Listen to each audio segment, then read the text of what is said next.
Israeli खुफिया अदारे Mossad के साबका सरबराह यूसी कोहन ने ईरान के खिलाफ किए गए ऑपरेशन से पर्दा उठाते हुए कहा है कि 2018 में ईरान की लाखों चोरी दस्तावेज़ात मोसाद के एजेंटों ने ही चोरी की थीं।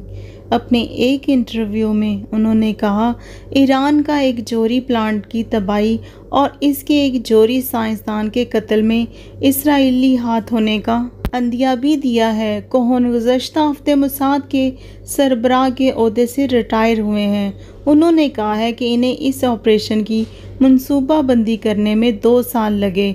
उन्होंने कहा है कि ये पूरा ऑपरेशन तिल अबीब में एक कमांड सेंटर में बैठकर देखा। एजेंट एक गोदाम में घुसे और इन्हें 30 तिजोरियां तोड़नी पड़ी। उन्होंने कहा कि जब स्क्रीन पर दस्तावेज़ात की तस्वीर आई तो ये हम सब के लिए बहुत पुरजोश लम्हा था। उन्होंने मज़ीद कहा कि तमाम 20 एजेंट इस कार्रवाई में सलामत रहे और अब भी खैरियत से हैं, ताहम कुछ को ईरान से निकालना पड़ा। उन्होंने बताया कि कैसे एजेंटों ने ईरान के जोहरी प्लांट को बड़ी कामयाबी के साथ तबाह किया था। इसराइल ने ये लाखों दस्तावेज चुराने के बारे में खुलकर बात की है, मगर यूसी कोहन ने इन कार्रवाइयों में भी मोसाद के मुलव्वस होने के बारे में अंदिया दिया है, जिनमें इसराइली हाथ होने का अब तक सिर्फ शोबा ज़ाहिर किया जाता रहा। इंटरव्यू में कोहन ने ईरान में नतान्स के जोहरी प्लांट के बारे में बात की। उन्होंने ईरान के आला तरीन जोहरी साइंसदान मोहसिन फ़खरीज़ादा के बारे में भी बात की, जिन्हें गुज़श्ता नवंबर तेहरान के बाहर एक सड़क पर कत्ल कर दिया गया था। ईरान ने अवामी तौर पर इसका इल्ज़ाम इसराइल पर आयद किया था। मोसाद के साबका सरबराह ने मुलव्वस होने की तस्दीक या तरदीद नहीं की, मगर उन्होंने कहा है कि ये साइंसदान कई बरस से हदफ थे और उनकी साइंसी मालूमात से मोसाद को खदशात लाहिक थे। अगर किसी शख्स में इसराइल के शहरियों की ज़िंदगियां ख़तरे में डालने की सालियत है तो इस शख्स का वजूद मिटाना बहुत ज़रूरी है। और उसने ये भी इंकशाफ किया कि मेरे पास 100 से ज़्यादा पासपोर्ट थे, जिनको हम ईरान में कार्रवाइयाँ करने के लिए इस्तेमाल किया करते थे। मोसाद के साबका चीफ ने ईरान के ख़िलाफ़ जो इक़दामात किए हैं उसका पूरी दुनिया के सामने खुलकर एतराफ़ किया। अब सवाल ये पैदा होता है कि मोसाद के इस चीफ ने जो ईरान के ख़िलाफ़ इक़दामात किए, जो इनके ऑपरेशन थे ईरान के ख़िलाफ़, उसका बरमला एतराफ़ दुनिया के सामने क्यों किया?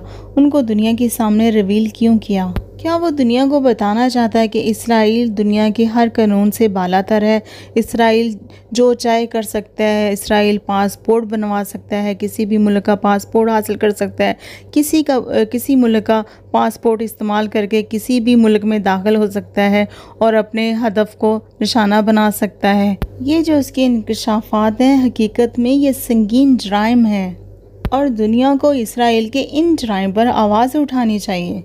और जिन 100 से ज़्यादा ममालिक ने इनको पासपोर्ट जारी किए वो भी इनके जराइम के बराबर के शरीक हैं। उनसे भी पूछताछ होनी चाहिए जी, कैसे आपने अपने मुल्क का पासपोर्ट एक और मुल्क के बंदे को जारी कर दिया और वो आपका पासपोर्ट इस्तेमाल करके किसी भी मुल्क में जाके दहशतगर्दाना कार्रवाइयाँ कर रहा है, वहाँ के लोगों को मार रहा है, वहाँ के हसास मकामात को, हसास तनसबात को टारगेट कर रहा है। इसका मतलब है इसराइल और इसराइल की इंटेलिजेंस एजेंसी मोसाद पूरी दुनिया के मुल्कों के लिए एक थ्रेट है।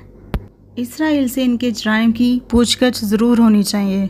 अगर ये किसी मुल्क में जाकर वहाँ का जो मुल्क है उसकी जोहरी तनसबात, जो जोहरी प्लांट है, उनको तबाह कर सकते हैं, तो वो ये किसी भी मुल्क में जाकर वहाँ पे न्यूक्लियर बम इस्तेमाल करके उस मुल्क को तबाह कर सकते हैं।